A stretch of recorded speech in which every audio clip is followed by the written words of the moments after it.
Nah ini menu makan siangku hari ini nih, ada ayam panggang barbeque, ini gampang banget bikinnya ya. Jadi ayamnya ini aku panggang 2 kali, yang pertama aku panggang 40 menit dan dibumbui sesuai bumbu yang ada di video tadi ya.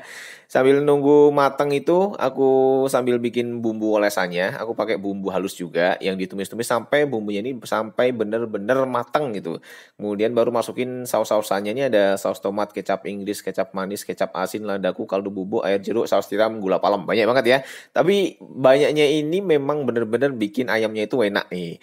Nah, dimasak semuanya, kemudian dioles-olesin ke ayam yang sudah dipanggang pertama. Jadi proses pembumbuannya itu 2 kali. Jadi makanya rasanya itu enak banget.